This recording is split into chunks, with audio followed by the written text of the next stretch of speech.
हम लोग आज थोड़ा सा पहले एक ओवरव्यू देखते हैं कलेक्टिवली, जिसमें हम लोगों ने क्या-क्या देखा था कि कौन से प्रोसेसेस होते हैं और जीआई के कौन से प्रोसेस में क्या-क्या होता है वो हम लोग देखेंगे। तो सबसे पहला कौन सा ऑर्गन होता है जीआई का? माउथ। ओके, माउथ में एब्जॉर्प्शन कैसा होता है? तो दो तरीके से माउथ में एब्जॉर्प्शन होता है। एक तो कैसा होता है बाय पैसिव डिफ्यूजन एंड दूसरा होता है by the convective transport. Okay, फिर स्टमक में कैसे होता है? एक तो कौन सा है passive diffusion, then convective transport और साथ में कौन होता है एक्टिव ट्रांसपोर्ट। ओके, फिर यहाँ पे थर्ड वाला कौन सा है हमारा? This is the duodenum, right. तो डिओडिनम में ट्रांसपोर्ट कैसा कैसा होता है? ये तो कौन हो गया? स्टमक। तो ये डिओडिनम हो गया। फोर्थ वाला कौन सा है? जेजुनम। और ये फिफ्थ वाला कौन सा है? इलियम। इनका तीनों का मिला के कौन बनता है? वी तीनों का मिला के कौन बनता है? This is the small intestine. Small intestine बनता है। तो डिओडिनम में कौन से मैकेनिज्म्स होते हैं? लगभग सारे। ओके, क्योंकि सबसे ज्यादा एब्जॉर्प्शन कौन से ऑर्गन में होता है? स्मॉल इंटेस्टाइन में। तो यहाँ पे कौन सा होता है? Passive diffusion, convective transport, active transport, facilitated ion pair and pinocytosis. तो ये कहाँ पे हो रहा है? डिओडिनम में। जेजुनम में कौन सा होता है? Passive diffusion, convective, active and facilitated transport. और वैसा भी कौन सा वाला है लास्ट वाला स्मॉल इंटेस्टाइन का पार्ट? इलियम, जिसमें कौन सा होता है? Passive, convective, active transport, facilitated ion pair and the pinocytosis, मतलब लगभग सारे के सारे। ओके, तो सबसे ज्यादा जो इतने भी हम लोगों ने मैकेनिज्म पढ़े वाले हैं, तो लगभग सारे के सारे मैकेनिज्म किस में यूज होते हैं? स्मॉल इंटेस्टाइन में यूज होते हैं, मैकेनिज्म्स ऑफ ड्रग ट्रांसपोर्ट। फिर ये वाला पार्ट कौन सा होता है? Caecum, colon and rectum. This is the large intestine. So this is large intestine. Okay, अब देखो सीकम में कौन सा हो रहा है? Passive transport, convective transport, active transport and the pinocytosis होता है। कोलन में सिर्फ और सिर्फ कौन सा होता है? Passive diffusion. और रेक्टम में तीन टाइप के होते हैं, पैसिव डिफ्यूजन होता है, कन्वेक्टिव ट्रांसपोर्ट होता है एंड पिनोसाइटोसिस होता है। पढ़ चुके थे ऑलरेडी ये? ओके, तो ये हमारे कौन से मैकेनिज्म्स है और जीआईटी के कौन से पार्ट में होता है। तो अब जीआईटी से ड्रग तो क्या हो रहे हैं? एब्जॉर्ब हो गए। ओके, अब जीआईटी से कहाँ पे जाएंगे वो? जीआईटी से ड्रग एब्जॉर्ब हुए ना, अब जीआईटी से कहाँ पे जाएंगे? सिस्टेमिक सर्कुलेशन में जाएंगे। कैसे? हाँ, कैसे कैसे? हाँ, तो उसके लिए क्या चाहिए? हमारे सर्कुलेटरी सिस्टम होता है। So now we will go for that कि रूट ऑफ ड्रग ट्रांसफर कहाँ से कहाँ पे जा रहा है? From the GIT to the systemic circulation, और सिस्टेमिक एब्जॉर्प्शन कैसा होता है वो हम लोग देखते हैं। तो जिसमें पहला जो सर्कुलेशन होता है, this is called as the splanchnic circulation. Okay, अब ये स्प्लैंचिक सर्कुलेशन का मीनिंग क्या होता है? दीज आर द, अब यहाँ पे देखो, ये कौन हो गया हमारा? आर्टेरी। आर्टेरीज से क्या निकलता है? डिफरेंट टाइप के, सॉरी, आर्टेरीज के सब क्लासिफाई होगा। और ये आर्टेरी किसको सप्लाई करता है? वेरियस ऑर्गन्स को। तो ये स्प्लैंचिक सर्कुलेशन क्या होता है? Basically this is the network. और किसका नेटवर्क रहेगा? ब्लड वेसल्स का। So basically this is the network of the blood vessels। और ये नेटवर्क जाके प्रोवाइड करता है supply to the complete GIT, right. So supply to the GIT. और इस सर्कुलेटरी सिस्टम को क्या बोलते हैं हम लोग? स्प्लैंचिक सर्कुलेशन। तो जब हम लोग ओरली मैक्सिमम ड्रग लेते हैं, तो यहाँ पे क्या देखा? सारे के सारे रूट्स रूट्स हम के बारे में हम लोग बात कर रहे हैं क्या? नहीं, सिर्फ किसके बारे में बात कर रहे हैं? जीआईटी से। मतलब जो भी ड्रग हम लोग ओरली लेते हैं, अब वो क्या हो गए? सोल्यूबलाइज हो गए, एब्जॉर्ब हो गए। अब वो सिस्टेमिक सर्कुलेशन में कैसे जाते हैं? By the splanchnic circulation. अब इस सर्कुलेशन में हम लोगों को एक चीज दिखाई देती है, अभी ड्रग का अपटेक कौन से ऑर्गन करते हैं जीआईटी में, जल्दी से कौन सा आता है?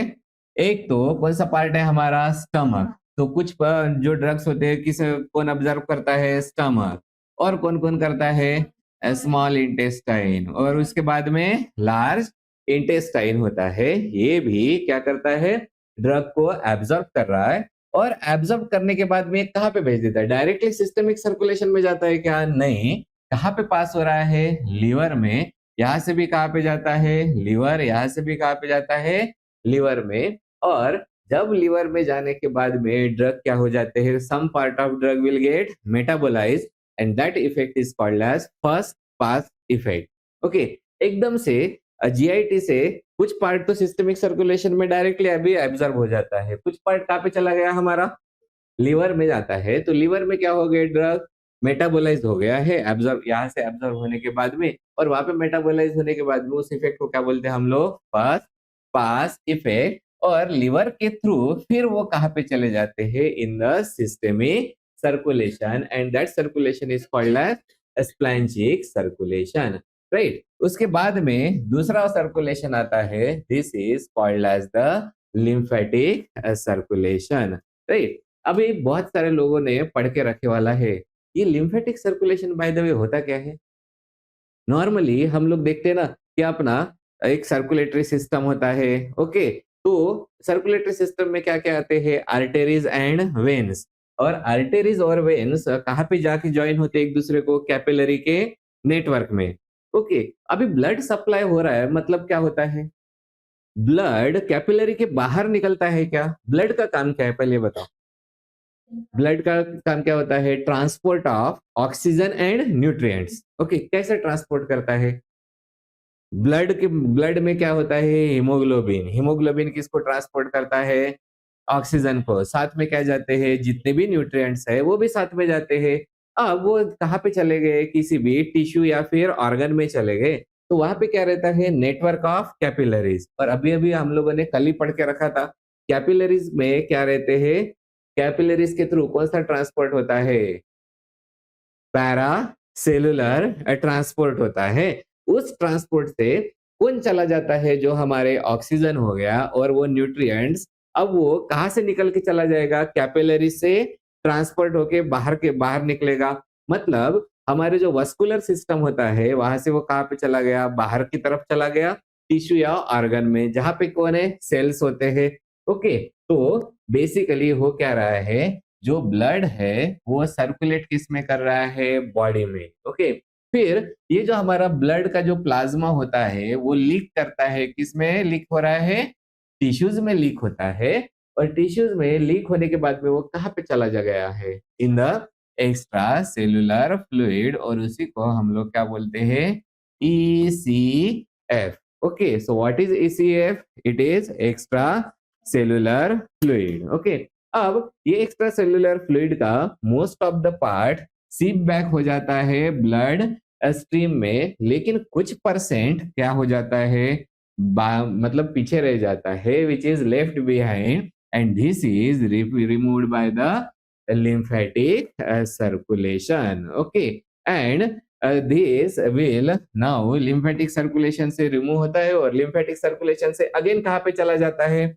this will go into the systemic, क्या है?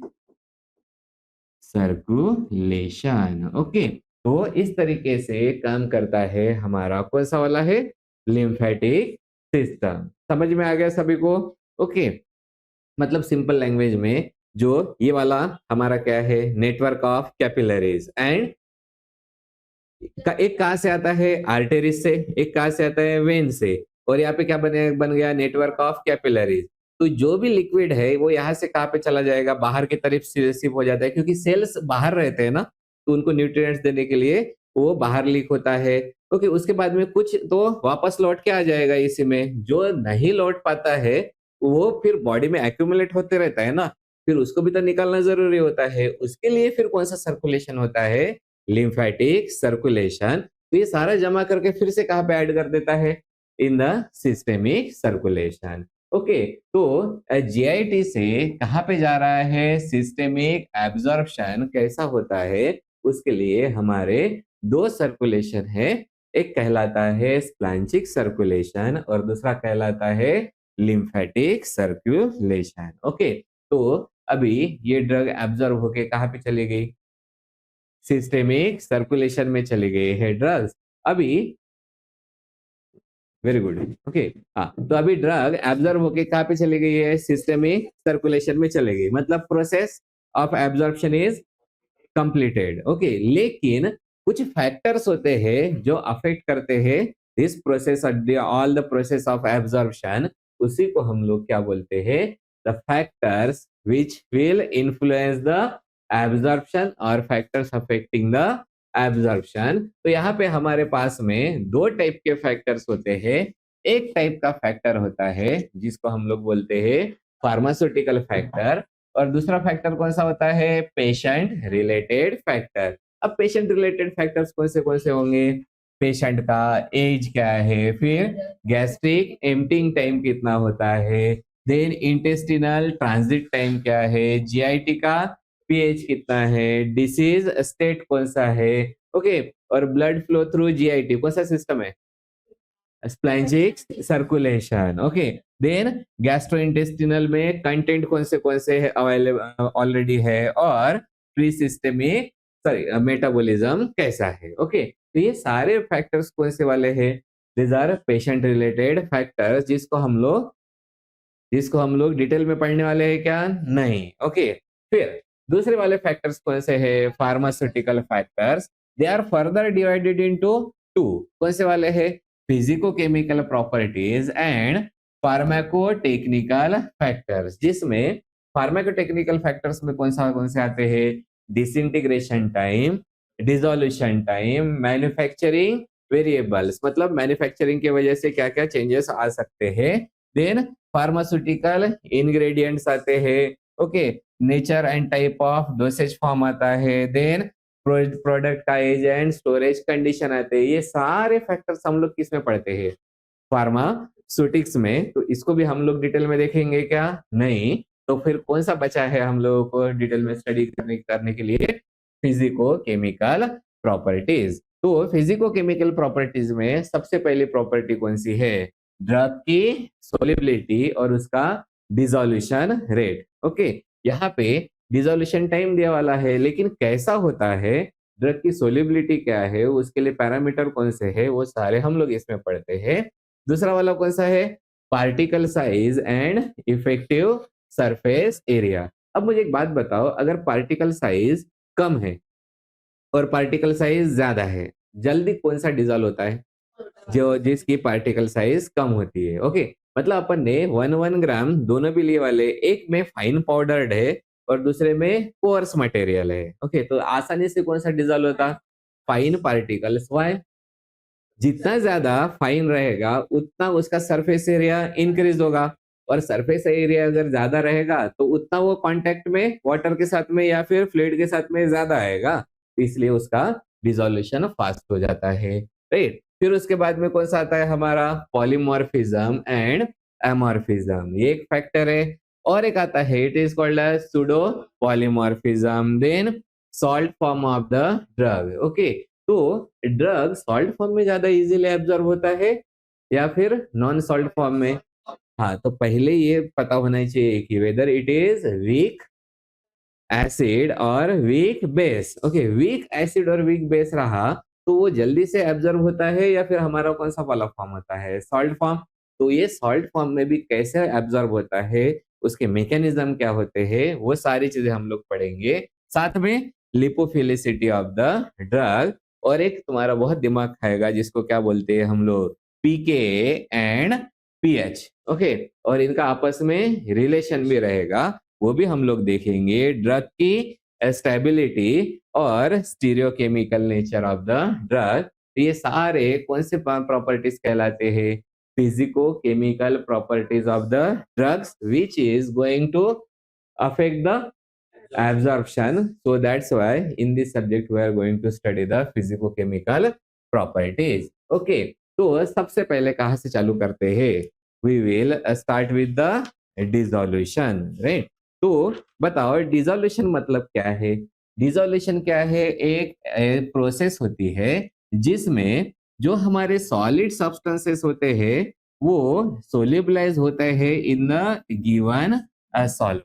ओके, तो दो चीजें हमारे पास में कौन से सॉलिड सब्सटेंसेस किस में डिसॉल्व हो रहे हैं? In the given solvent. मतलब जो हमारे पास में सॉलिड होते हैं इस सॉलिड का ट्रांसफर होता है और सॉलिड खुद होके ट्रांसफर होते हैं, मतलब सॉलिड के पार्टिकल्स जा रहे हैं, तो इसी को हम लोग क्या बोलते हैं? Mass transfer. So there is mass transfer of the solid किस में होता है? In the liquid phase. Okay, तो सिंपल लैंग्वेज में डिसोल्यूशन का मीनिंग क्या है? It is transfer of mass transfer of solid into the liquid phase. That thing is called as a dissolution. फिर दूसरा वाला, तो डिसोल्यूशन और सोलिबिलिटी एक ही है क्या? तो अब यहाँ पे देखते हैं what is the solubility. Solubility मतलब क्या होता है? What is solubility? It is maximum amount of, किसका अमाउंट है? सोल्यूट का, which will be dissolved in given solvent. आप लोगों ने देखा है ना, चाशनी देखी वाली है? चाशनी मतलब क्या होता है? सिरप, सिंपल लैंग्वेज में। ओके, तो अपन हम लोग वाटर में क्या ऐड करते रहते हैं? शक्कर डालते रहते हैं। तो कुछ देर के बाद में फिर शक्कर डिसॉल्व होती है क्या उसमें? नहीं, फिर डिसॉल्व करने के लिए क्या करना पड़ता है? हम लोग हीट करते हैं उसको। तो कितना amount of solute given solvent में डिसॉल्व हो सकता है उसको क्या बोलते हैं? Solubility. And what is dissolution? Dissolution is process, okay, जिसमें सॉलिड का मास ट्रांसफर होता है किसमें?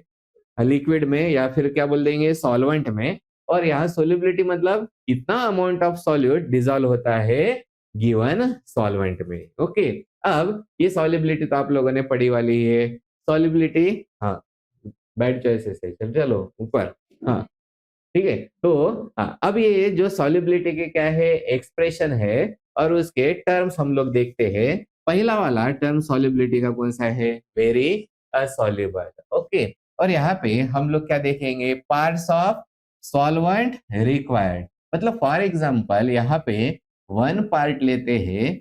Okay, one part of what? Solute. Okay, यहाँ पे कौन सा हो गया? One part of solute. और यहाँ पे हम लोग क्या डालेंगे? Question mark.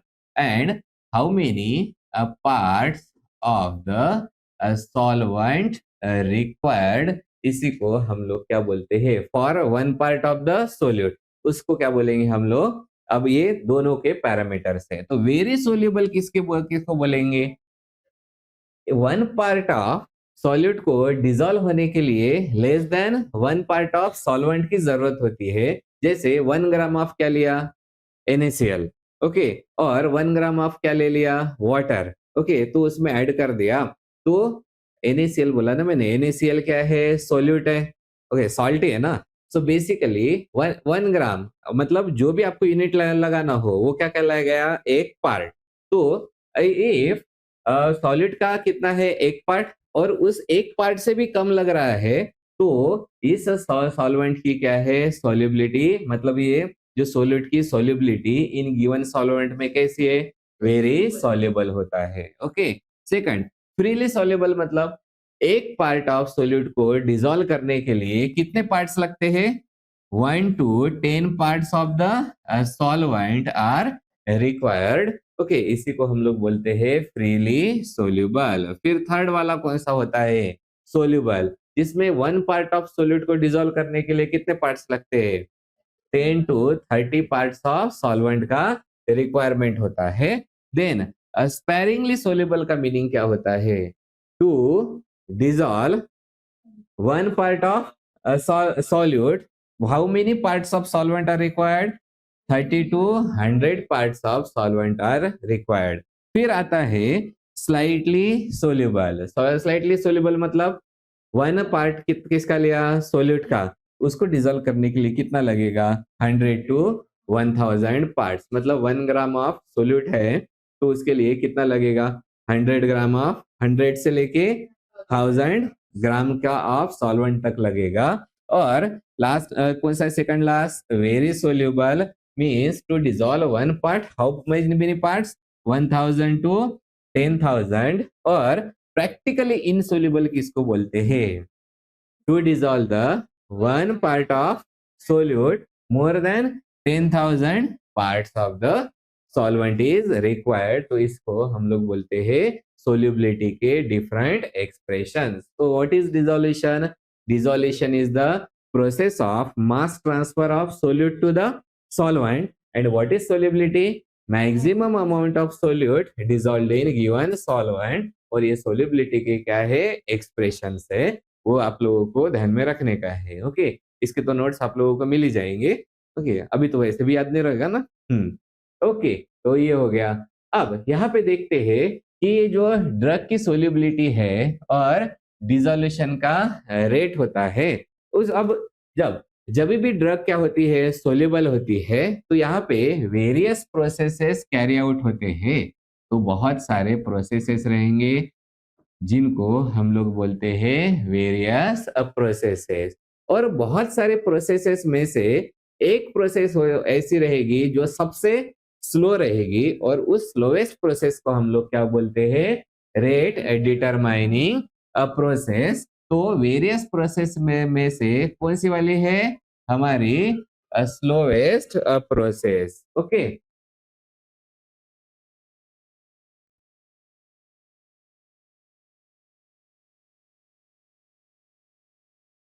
तो रेट डिटरमाइनिंग प्रोसेस मतलब कौन सी वाली process, this is the slowest process को हम लोग बोलते हैं रेट डिटरमाइनिंग प्रोसेस। तो जो हमारा ओरल एब्जॉर्प्शन होता है, ओरल एब्जॉर्प्शन में ऐसे रेट डिटरमाइनिंग प्रोसेसेस दो रहती है। एक पहला कौन सा होता है, this is called as rate of dissolution. Okay, जिसमें अब रेट ऑफ डिसोल्यूशन, जिसमें डिसोल्यूशन इसी को हम लोग क्या बोलते हैं, डिसोल्यूशन रेट लिमिटेड। और डिसोल्यूशन रेट जो लिमिटेड होती है वो प्रोसेस कौन से टाइप के सब्सटेंसेस के लिए रहेंगे, जो ऐसे सब्सटेंसेस जो बहुत स्लोली डिसॉल्व होते हैं। और बहुत स्लोली डिसॉल्व होने वाले सब्सटेंसेस कौन से रहते हैं, जो हाइड्रोफिलिक हो या फिर हाइड्रोफोबिक हो, जिनका जो नेचर कैसा है, hydrophobic. So that's why these are for the hydrophobic drug।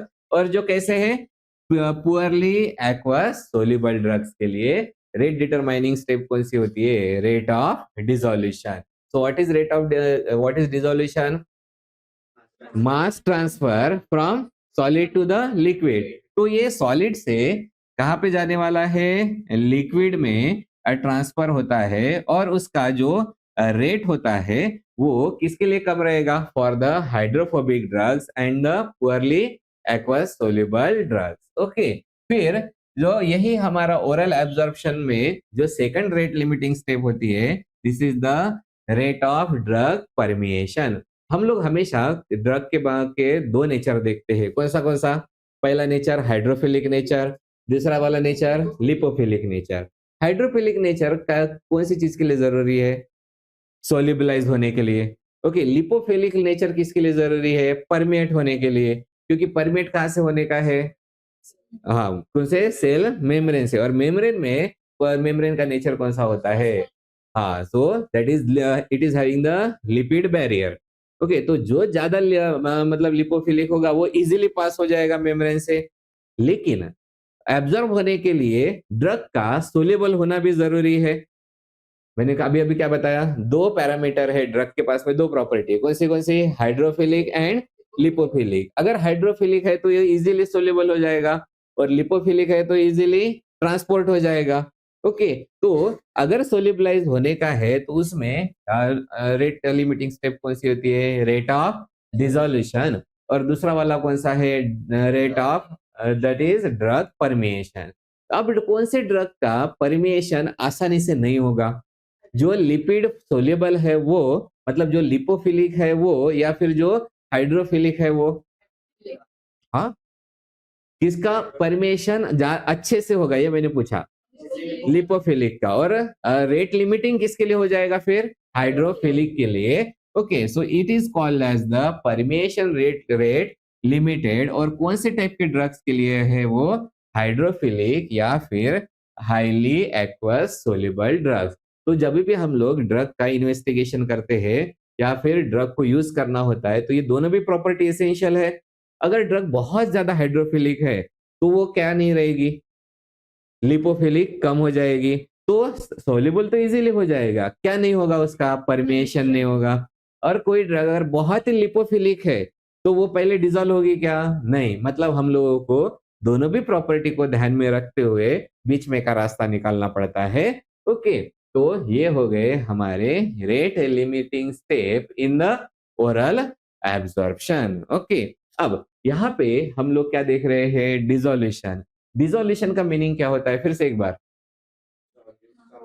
Solute का मास ट्रांसफर हो रहा है किसमें, सॉल्वेंट में। ओके, तो कैसे होता है ये, हाँ कैसे होता है, उसके लिए अलग अलग थेरीज दी वाली है, और उन थेरीज को हम लोग क्या बोलते हैं, थेरीज ऑफ ड्रग डिसोल्यूशन, जिसमें सबसे पहले थेरी कौन सी है, it is given by the model which is called as diffusion layer model, और डिफ्यूजन लेयर मॉडल को ही हम लोग बोलते हैं film theory. So this is the film theory. Second जो मॉडल होता है, this model is the Danckwerts model, और इसी को ही हम लोग क्या बोलते हैं, पेनिट्रेशन। और दूसरा एक वर्ड आता है जिसको हम लोग बोलते हैं surface renewal theory.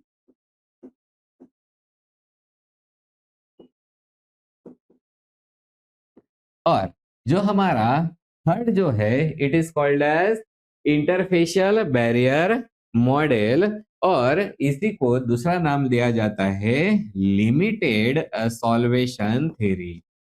Limited solvation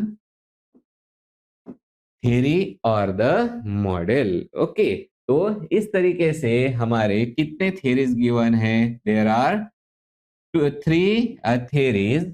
पहली वाली थ्योरी कौन सी है, फिल्म थ्योरी। दूसरी वाली कौन सी है, सरफेस रिन्यूअल थ्योरी। और तीसरा वाला कौन सा है, limited solvation theory. Okay, solvation है, what is solvation theory. Okay, तो ये जो फिल्म थ्योरी है जो किससे एक्सप्लेन की गई है, डिफ्यूजन लेयर मॉडल से। दूसरा मॉडल कौन सा है, डैंकवर्ड्स मॉडल, एंड थर्ड वाला मॉडल होता है इंटरफेशियल बैरियर मॉडल। ओके, तो starting with the first one, कौन सा वाला है, डिफ्यूजन लेयर मॉडल। ओके, और उसी को हम लोग क्या बोलते हैं, film theory. Right, film theory मतलब क्या बनाएंगे अभी, एक फिल्म बनाएंगे। मतलब यहाँ पे this is going to give the two steps. अभी यहाँ पे देखते हैं, ये कौन है हमारा, सॉलिड ड्रग पार्टिकल, मतलब सिंपली हम लोग उसको क्या बोल देंगे, सॉलिड। राइट, सॉलिड का एक क्या होता है, what is this, this is the surface. Okay, अब इसके सराउंडिंग में क्या है, रखे वाला है सॉल्वेंट। ओके, अब ये सॉलिड का ट्रांसफर कहाँ पे होगा, सॉल्वेंट में, that process is called as dissolution. फिर वो जीआई से क्या हो जाएगा, पास हो जाएगा, and this process is called as diffusion. दो चीजें क्लियर हो गई, कौन सी, डिसोल्यूशन। तो सॉलिड के पार्टी जो पार्ट है उसी को हम लोग क्या बोलेंगे, सॉल्यूट। किस में आ जाएगा, पहले सॉल्वेंट में, सॉल्वेंट के बल्क में आ गया, और वहां से वो क्या हो गया है, डिफ्यूजन हो गया है। तब यहाँ पे हम लोग देखते हैं कि सबसे पहले अब ये सॉल्यूट क्या हो जाएगा, डिजोल्व होगा। मतलब सॉलिड क्या होगा, अभी डिजोल्व हो जाएगा, और वो डिजोल्व होने के लिए उसके पास वो फॉलो करता है दो स्टेप्स। तो सबसे पहले वो क्या फॉर्म करता है, it is forming the stagnant layer. Okay, मतलब यहाँ से जो सॉलिड के पार्टिकल्स है वो बाहर निकलेंगे, और इसकी इमीडिएटली सराउंडिंग में कौन है, सॉल्वेंट है। तो यहाँ पे उसका ड्रग के पार्टिकल्स मतलब कौन आ जाएगा, सोल्यूट आ जाएंगे, और ये एक लेयर बना देंगे। और ये जो लेयर होती है, this will B saturated with the solute. समझा, या ऊपर से गया, ऊपर से गया। ओके, ये कौन है, सॉलिड। सॉलिड के पार्टिकल्स, अब कुछ भी कोई भी चीज डिजोल्व होने वाली है, यहाँ पे हम लोग फॉर एग्जांपल ये कलर लेते हैं, कौन सा कलर हो गया ये, this is the red colour. आप लोगों ने वो देख ऑब्जर्व किया वाला है ना, कोई भी एक पार्टिकल जब हम लोग पानी में ऐड कर देते हैं तो पूरा एकदम से डिसॉल्व हो जाता है या से थोड़ा थोड़ा डिफ्यूज होना चालू होता है। ओके, इधर की तरफ कैसे होता है, कलर की इंटेंसिटी कम रहती है और ये पार्ट में कलर की इंटेंसिटी पहले कैसे रहेगी, ज्यादा। ओके, और यहाँ पे कैसे रहेगी, कम, क्योंकि यहाँ से जो डाई निकल रही है वो डाई यहाँ तक पहुंचने तक क्या हो जाएंगी, डाइल्यूट हो जाएगा। अब इसका डाइल्यूशन कम कम कम कम करते आते हैं तो यहाँ पे वो क्या फॉर्म करेगा, देखो सॉलिड के पार्टिकल कहाँ पे आ गए हैं, सॉल्वेंट में, लेकिन इमीडिएट सॉल्वेंट के सराउंडिंग में उन्होंने वो कैसे है, सैचुरेट हो चुके हैं। तो ये जो सैचुरेटेड जो लेयर होती है इसी लेयर को हम लोग क्या बोलते हैं, स्टैग्नेंट लेयर। ओके, समझा या फिर से ऊपर से गया, समझ में आ गया। ओके, तो सबसे पहले क्या फॉर्म किया है, स्टैग्नेंट लेयर, और ये जो स्टैग्नेंट लेयर होती है वो क्या हो चुकी है, दिस इज बेसिकली सैचुरेटेड। अब किससे सैचुरेटेड है ये, हाँ वेरी गुड, किससे है, सैचुरेटेड विद द सॉल्यूट, और वी कैन से ये किसका पार्टिकल था, ड्रग का, तो इसलिए हम लोग बोलेंगे this is saturated with the drug. हो गया। तो अब यहाँ पे एक कौन सी लेयर बन गई है, सैचुरेटेड लेयर बन गई। इधर कौन है हमारा, this is the bulk. Okay, bulk क्या है, सॉल्वेंट। मतलब अब यहाँ से जो सैचुरेटेड लेयर से ड्रग क्या हो जाएगी, डिफ्यूज हो जाएगी, किस में आ जाएगी, बल्क में।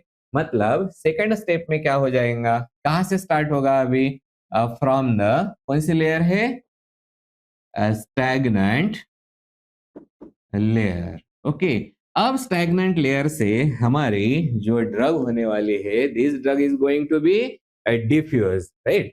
तो जो ड्रग है अब ये डिफ्यूज होती है और कहाँ पे चली जाती है, इन द बल्क सॉल्वेंट, और इसी को हम लोग बोलते हैं bulk solution, into the bulk solution. Okay, तो मतलब वो होने के लिए सबसे पहले इसने क्या फॉर्म किया है, एक stagnant layer saturated with the drug, और इस लेयर को हम लोग क्या बोलते हैं, film.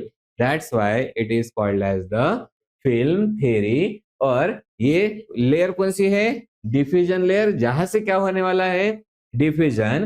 That's why it is called as diffusion layer model. समझ में आ गया, सिंपल। ओके, अब यहाँ पे जो डिफ्यूजन लेयर मॉडल होता है इसमें जो रेट ऑफ ड्रग डिसोल्यूशन होता है वो रेट ऑफ ड्रग डिसोल्यूशन सबसे पहले किसने दिया था, नोएज एंड व्हिटनी ने अपने को इक्वेशन दिया है। अब यहाँ पे इक्वेशन क्या क्या है बताओ, इक्वेशन क्या किसका है, rate of drug dissolution. Okay, means we can say rate DC divided by what, dt। okay, and this dc divided by dt is directly proportional to, अब यहाँ पे हम लोग देखेंगे, यहाँ पे हमारा कौन है, स्टैग्नेंट लेयर। स्टैग्नेंट लेयर में क्या रहेगा, एक concentration, okay, of the solute, so this is called as concentration of solute in the stagnant layer. और यहाँ पे कौन रहेगा, बल्क है, so concentration of solute in the bulk. Okay, तो पहली कौन सी लेयर है, स्टैग्नेंट लेयर, दूसरी कौन सी लेयर है, bulk.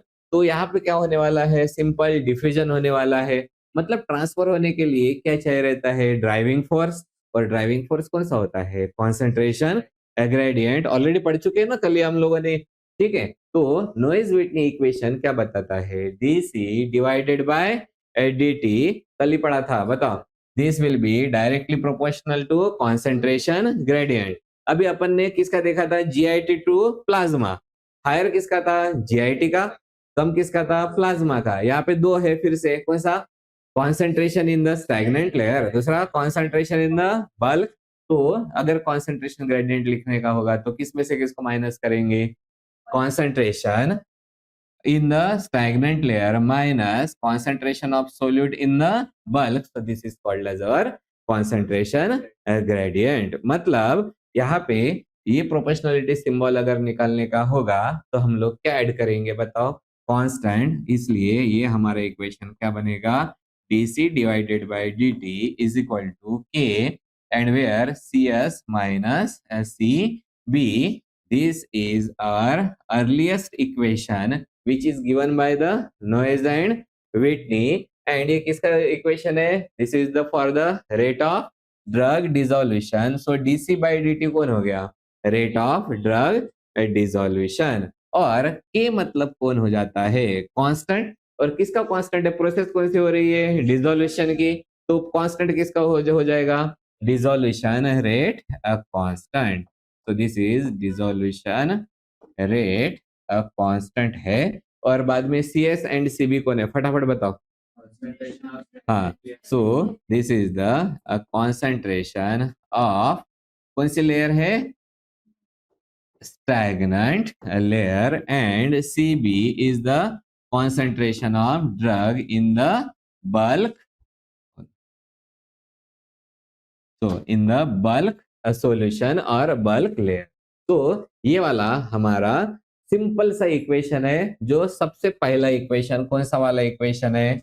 Noise and Whitney equation. लेकिन लोगों को रहा जाता है क्या? नहीं. हम लोग हमेशा उसको क्या करते जाएंगे? हम लोग नहीं, ओके, साइंटिस्ट लोग क्या करते जाएंगे? उसको और मॉडिफाई करेंगे. तो हमारे पास में दो और साइंटिस्ट आए. पहले दो कौन थे? नॉइज एंड व्हिटनी थे. फिर दूसरे कौन आए? नर्स्ट एंड ब्रनर आए, जिन्होंने फिक्स लॉ को किस में ऐड कर दिया? नॉइज एंड व्हिटनी इक्वेशन में. ओके, पहला इक्वेशन कौन सा था? Noise and Whitney. फिर दो आदमी और कौन आए? Nernst and Brunner. ओके, उन्होंने किसको ऐड कर दिया है? फिक्स लॉ को. ओके, फिक्स लॉ को किस में ऐड कर दिया? नॉइज एंड व्हिटनी इक्वेशन में. तो कौन मॉडिफाई हो गया? Noise and Whitney equation. इसलिए उसको क्या बोलते हैं? Modified Noyes Whitney equation. और ये मॉडिफाइड नॉइज व्हिटनी इक्वेशन में अभी सिंपली किसको ऐड करने का है? फिक्स लॉ को. फिक्स लॉ में अपन ने देखा था ना कल भी.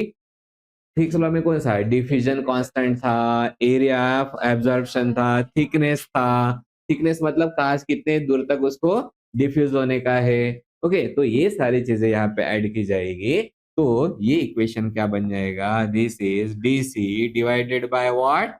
DT. Okay, Noyes Whitney equation में कौन सा था? के. और कौन दिया वाला है? Concentration gradient. राइट. तो यहाँ पे एक्स्ट्रा का क्या ऐड होता है? कांस्टेंट. उसके बाद में कौन ऐड होता है? एरिया. ओके, और ये तो क्या हो गया? K. This is W O divided by कौन हो गया? Volume. And H stands for the thickness. और यहाँ पे नॉइज व्हिटनी इक्वेशन किसके ऊपर डिपेंड है? Concentration gradient. तो यहाँ पे क्या ऐड कर देंगे? This is C S minus C B. तो ये वाला हमारा इक्वेशन कौन सा कहलाता है? This is the modified Noyes Whitney equation, जिसमें V मतलब V छोटा V नहीं, कौन सा वाला है? Capital V. So this capital V is the volume. और किसका वॉल्यूम रहेगा ये? हाँ, सॉल्वेंट मीन्स जहां पे क्या हो रहा है? डिजोल्व हो रहा है. तो जिसमें डिजोल्व होता है उसको क्या बोलते हैं हम लोग? Dissolution medium. So this is volume of the dissolution medium. और जो हमारा दूसरा वाला पैरामीटर है, जिसको क्या बोलेंगे हम लोग? A stands for the area, that is surface area. तो ये होता है हमारा एरिया, और we can say surface area. Okay, तो पहला कौन सा था? स्टार्टिंग में किसने दिया? नॉइज व्हिटनी ने. फिर कौन आए? Nernst and Brunner. उन्होंने किसको ऐड किया? फिक्स लॉ को किस में ऐड कर दिया? Noise and Whitney. और इक्वेशन को मॉडिफाई कर दिया. और क्या बन गया? Modified Noyes Whitney equation. लेकिन ओके, फिर से एक प्रॉब्लम आता है. और नॉइज एंड व्हिटनी ने अज्यूम करके रखा था जो सरफेस एरिया रहता है, और वो भी सरफेस एरिया किसका? जो सॉलिड डिसॉल्व हो रहा है उसका जो सरफेस एरिया होता है डिसॉल्विंग सॉलिड का, वो रिमेन रहता है कांस्टेंट. ओके, क्या बोला है? ये जो सॉलिड है, ओके, इसका सरफेस एरिया कैसे एज्यूम करके रखा है? कांस्टेंट. लेकिन ऐसा पॉसिबल है क्या? क्योंकि जैसे जैसे यहाँ से निकलते जाएगा उसका सरफेस एरिया क्या होते जाएगा? कम कम होता जाएगा, मतलब चेंज होता जाएगा सिंपली. तो यहाँ पे उन्होंने अजम्पशन ले लिया था, but this is not a possible. मतलब यहाँ पे और भी कुछ ना कुछ तो भी एडिशन होने वाला है। तो अब यहाँ पे जो पार्टिकल की साइज क्या होती है, particle size and surface area. अभी हम लोगों ने बड़ा वाला सॉलिड का पार्टिकल लिया था ना, ओके, इसकी पार्टिकल की साइज क्या होती रही बताओ? Particle size will the decrease, okay, और साथ में कौन कहलाता है हमारा? सरफेस एरिया भी क्या होते जाता है? Always this will B change. मतलब हमारा मॉडिफाइड नॉइज विटनी इक्वेशन भी हमारा अप्लीकेबल नहीं है। इसलिए तीसरे इक्वेशन आता है, इसको हम लोग बोलते हैं Hickson Crowell cube root law, और वो भी किसका है? Of the dissolution, okay. और ये किसकी वजह से हो रहा है? क्योंकि हम लोगों ने क्या देख के रखा है? पार्टिकल साइज क्या हो रही है? डिक्रीज होती जा रही है, और सरफेस एरिया भी क्या होता है? चेंज होते जाता है। इसलिए किसका लॉ यूज करेंगे? हिक्सन क्रोवेल का क्यूब रूट लॉ। यहाँ पे हम लोग, उन्होंने कौन सा दिया था? यहाँ पे दे दिया था W। हमेशा नॉट मतलब क्या होता है? इनिशियल।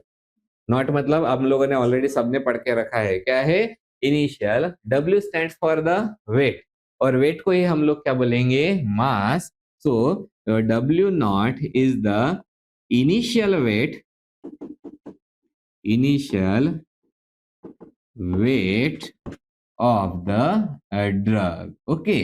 तो यहाँ पे सबसे पहले हम लोगों ने क्या ले लिया? इनिशियल वेट ले लिया। उसके बाद में वेट आ जाएगा विथ आफ्टर सम टाइम, उसका वेट क्या हो जाएगा? चेंज हो जाएगा, ओके। तो this is the, what is this? This is the W मतलब क्या होता है? मास रिमेन और weight after time T, okay. So ये हो गया इनिशियल वेट। और दूसरा वाला कौन सा कहलाता है? This is mass remain after time. कितना टाइम रहता है? T, okay. ये हो गया। अब लेकिन लॉ कौन सा है हमारा? This is the cube root law. मतलब क्यूब रूट लगाने का है तो ऊपर क्या लगा सकते हैं? 1/3। यहाँ पे भी क्या लगाएंगे? 1/3। This is equal to K dot T, where K is the constant. कौन सा वाला कांस्टेंट है? Dissolution rate constant. And what is this? This is the time, okay. तो पहले वेट कितना था? W naught, okay. बाद में मास कितना बचा है at after time T? W। तो उसके लिए फिर ये इक्वेशन आया। This equation is called as the Hixson Crowell cube root law of the dissolution. समझ में आ गया सभी को? तो ऐसे हमारे डिफ्यूजन लेयर मॉडल में कितने इक्वेशन हैं? 3। मतलब ये जो डिसोल्यूशन नाम की प्रोसेस हो रही है, वो कैसी होती है बताने के लिए सबसे पहले कौन आए? Noise and Whitney. तो सबसे अर्लीस्ट इक्वेशन उनका था।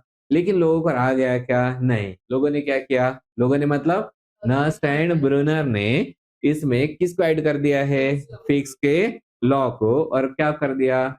मॉडिफाई कर दिया। लेकिन प्रॉब्लम क्या था? ये जो हमारा नॉइज एंड व्हिटनी ने क्या अज्यूम करके रखा था? ये जो जो इसको क्या बोलते हैं? डिसॉल्विंग सॉलिड का सरफेस एरिया कैसा रहता है? कांस्टेंट। लेकिन ऐसा होता है नहीं। इसलिए फिर किसको अप्लाई करना पड़ता है उसमें? Hixson Crowell's cube root law. तो इस तरीके से हमारा कौन सा वाला थ्योरी खत्म हुआ है? पहला, this is the diffusion layer model और द फिल्म थ्योरी। फिर दूसरी थ्योरी आती है, उसको हम लोग बोलते हैं डाइकवर्ड्स मॉडल और द पेनिट्रेशन और सरफेस रिन्यूअल थ्योरी, ओके। तो डैंकवर्ड भी था। डैंकवर्ड ने अभी पहले तो प्रॉब्लम आ गया था ना, कौन सा प्रॉब्लम था? उसका सरफेस एरिया कैसा होता है? कांस्टेंट नहीं होता। लेकिन डैंकवर्ड था, उसने ये भी नहीं माना कि वहां पे कोई स्टैग्नेंट लेयर भी होती है, ओके। तो क्योंकि सबका अपना अपना अजम्पशन है, और सारी क्या चल रही है? थेरीज चल रही है, ओके। तो थेरीज का मीनिंग क्या होता है? कोई चीज कैसी होती है उसका सिर्फ क्या रहता है? Assumption, okay. जैसे आप लोग थ्योरी एंड प्रैक्टिकल होता है, तो थ्योरी मतलब क्या है? अजम्पशन। उसको प्रूव करके हम लोग दिखाते हैं, दैट इज एक्सपेरिमेंट, ओके। तो और ड्रैंकवर्ड ने माना ही नहीं है existence of stagnant layer, okay. और उसने क्यों नहीं माना? वो हम लोग देखते हैं। तो यहाँ पे जो हमारा डैंकवर्ट्स था, डैंकवर्ट ने क्या बोला था? जो माइक्रोस्कोपिक मास ऑफ ईडीज और द पैकेट। ओके, अब ये ईडी और पैकेट्स किसके होते हैं? सॉल्वेंट के। सिंपल, ये कौन हो गया? सॉलिड। ओके, यहाँ पे आप लोगों ने देखा है कि जो भी हमारे सॉल्वेंट रहता है, सॉल्वेंट हमेशा मूव होते रहता है। ओके, तो उन्होंने उसी को क्या कंसिडर किया? पैकेट्स कंसिडर किए। ये वाले क्या है? पैकेट है। ओके, तो उन्होंने क्या बोला? ये जो पहला फ्रेश वाला पैकेट है वो कहाँ पे आ जाएगा? सॉलिड के पास में। यहाँ से इसमें क्या हो जाएगा? डिफ्यूजन हो जाएगा। ये डिफ्यूजन हो गया तो ये क्या हो जाएगा? सैचुरेट हो जाएगा, फिर वो निकल जाएगा। फिर दूसरे वाले कौन आएंगे? फ्रेश वाले आएंगे। तो यहाँ पे उन्होंने स्टैग्नेंट वाला लेयर बताया क्या? नहीं। तो उन्होंने किसके बारे में बात किए वाले हैं? ईडीज और द पैकेट्स। और किसके पैकेट्स के बारे में बात किया उन्होंने? सॉल्वेंट के पैकेट्स। ओके, तो ये जो मैक्रोस्कोपिक मास ऑफ एडीज और the packets, they reach the solid liquid interface. तो ये पैकेट है, ये पैकेट कहाँ पे आ गया? सॉलिड और लिक्विड के इंटरफेस। और वो पैकेट्स में सोल्यूट क्या हो गया है? एब्जॉर्ब हो गया है by process of simple diffusion. क्योंकि यहाँ पे कॉन्सेंट्रेशन ज्यादा है, इसमें कॉन्सेंट्रेशन कम है, तो सिंपली पैकेट डिफ्यूज हो गया और फिर ये कहाँ पे चला गया है? बल्क में फिर से वापस चला गया and it carry it to the bulk solution. Okay, और ये बल्क सॉल्यूशन में जाने के बाद में मतलब सिंपली क्या हो गया? अभी mass transfer from the solid to the liquid. पहले थ्योरी में क्या बनाया था? Stagnant layer. लेकिन डैंकवर्ट ने क्या बोला? स्टैग्नेंट लेयर नहीं होती है। तो ऐसे लिक्विड है तो लिक्विड के क्या आते हैं? पैकेट्स आते हैं। जो फ्रेशली पैकेट है वो आके कहाँ पे जाएंगे? सॉलिड लिक्विड के इंटरफेस पे जाएंगे। यहाँ पे सॉलिड डिफ्यूज हो जाएगा किसमें? पैकेट में। और उसको कैरी करके वो कहाँ पे लेके चले जाएगा? बल्ब में। फाइनली क्या हो गया है? Transfer of the mass of the solute to the solvent. मतलब क्या हो गया है? डिसोल्यूशन। और ये सरफेस हर बार क्या होते जा रहा है? न्यू सरफेस होते जा रहा है। तो ये जो सॉल्वेंट के जो पैकेट्स है वो हमेशा एक्सपोज हो रहे हैं न्यू सरफेस एवरी टाइम। इसलिए इस थ्योरी को हम लोग क्या बोलते हैं? अब जो जो भी सॉल्वेंट के पैकेट्स है, यही सेम लेयर है, सरफेस लेयर है, या हर बार नया नया सरफेस आते जा रहा है? नया, क्योंकि ऊपर वाला सरफेस डिफ्यूज होते जा रहा है। मतलब every time there is new surface. That's why this theory is called as the surface renewal theory. याद रहेगा? Okay, so this is the surface renewal theory, and this surface renewal theory is explained by the equation। और यहाँ पे equation given है v मतलब कौन है? Volume. and here dc divided by dc divided by dt means rate of drug dissolution। okay, और this is completely given by the dm by dt। dm मतलब mass transfer, तो इसी को क्या बोलेंगे? Rate of mass transfer. This is equal to, equation क्या है? This is the a and okay, this is A. और यहाँ और किसके ऊपर डिपेंडेंट रहेगा? Concentration gradient. Okay, so this is concentration gradient. फटाक से बताओ, C S minus C B, right? तो ये हो गया। एंड और अब हमेशा हर बार क्या होता है, क्योंकि इतना तो हम लोग ऑलरेडी पढ़ चुके हैं ना। ये कौन हो गया? कांस्टेंट। एक ए मतलब कौन हो गया है? जो हमारा डी है, ए है। ओके, और मतलब सिंपली क्या होता है? Area. As area increases rate of mass transfer increases. Okay, और ये कौन हो गया? हमारा कॉन्सेंट्रेशन ग्रेडियंट। लेकिन इसने क्या बता के रखा है? हमेशा सरफेस क्या हो रहा है? रिन्यू होते जा रहा है। तो उसका भी कोई ना कोई पैरामीटर हम लोगों को ऐड करना पड़ेगा। And this is given by the gamma into D, and this is the under root of gamma into d, and where the gamma is the constant। okay, और कांस्टेंट किसका, ये जो कांस्टेंट होता है ये बताता है हम लोगों को rate of surface renewal. Okay, so what this indicate, this indicate the rate of surface renewal. मतलब डैंकवर्ट ने कौन सी चीज ऐड की, सरफेस रिन्यूअल का रेट जितना ज्यादा रहेगा उतना ही ज्यादा क्या होते जाएगा, डिसोल्यूशन भी उतना ज्यादा हो रहा है. तो this is the Danckwerts model, okay, और द सरफेस रिन्यूअल थ्योरी.